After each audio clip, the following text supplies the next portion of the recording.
దీని యొక్క ప్రైస్ చూసుకుంటే OnePlus9RT రూమర్స్ ప్రకారం అయితే 25 నుంచి 30K ఉండవచ్చు అని చెప్తున్నారు. కాకపోతే నాకు ఏమనిపిస్తుంది అంటే 35 అబవ్ ప్రైస్ అయితే పెట్టవచ్చు అనిపిస్తుంది. ఇది ఈ నెల అక్టోబర్లో లాంచ్ అవుద్దని చెప్తున్నారు. కాకపోతే ఇంకా లాంచ్ అవ్వడం మరేంటో. ఫోన్ యొక్క ఫిజికల్ వారీ చూసుకుందాం. ఫోన్ యొక్క డిజైన్ ఏంటి, క్వాడ్ కెమెరా సెటప్ ఉంది, అలాగే డ్యూయల్ ఫ్లాష్ ఉంది, OnePlus బ్రాండింగ్ లోగో అయితే ఉంది. దీని యొక్క డిస్ప్లే చూసుకుంటే మనకి 6.5 inches E3 super AMO LED display అంటున్నారు. ఈ డిస్ప్లే వచ్చేసరికి 6.7 mm కలర్స్ని అయితే మనకి అట్రాక్ట్ చేసిద్ది అంటున్నారు. అలాగే దీంట్లో ప్రైమ్, నెట్ఫ్లిక్స్, యూట్యూబ్ కూడా మనకి హెచ్డీలో ప్లే అవుతాయి అంటున్నారు. అలాగే ఇది 120 Hz రిఫ్రెష్ రేట్తో సపోర్ట్ చేసిద్ది. ఇన్ డిస్ప్లే ఫింగర్ ప్రింట్ ఇచ్చాడు. దీని యొక్క బ్యాటరీ కెపాసిటీ చూసుకుంటే 4500 mAh బ్యాటరీ అయితే ఇచ్చాడు. అలాగే 65 వాట్ సూపర్ ఫాస్ట్ ఛార్జింగ్ ఇచ్చాడు.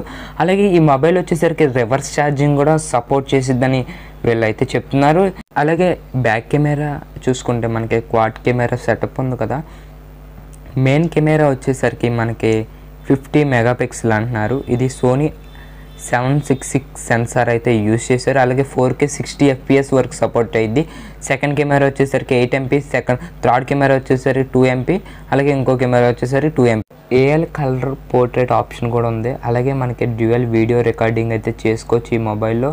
ఫ్రంట్ చూసుకుంటే 32 మెగాపిక్సెల్, మనకి ఇది 1080p వరకు అయితే సపోర్ట్ చేసిద్ది.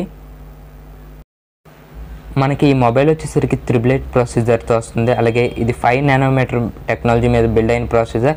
ఇందులో చూసుకుంటే స్టీరియో స్పీకర్ సౌండ్ అయితే వస్తుంది. మీకు పెద్ద పెద్ద games PUBG, free fire, call of duty అలాంటి 60 FPSలో అయితే హ్యాండిల్ చేస్తే 90 FPS కూడా హ్యాండిల్ చేసిద్ది. కలర్ OS 12 మీద అయితే రన్ అవుతుంది ఈ మొబైల్ వచ్చేసరికి. అలాగే ఈ మొబైల్ బేస్ వేరియంట్ చూసుకుంటే 8GB ర్యామ్ 128, అలాగే 12GB ర్యామ్ 256, 1TB వరకు ఎక్స్టెండ్ చేసుకోవచ్చు. ఈ వీడియోలో డ్యూయల్ సిమ్స్ అని చూపిస్తున్నాడు. Dual sims only, not support micro SD card.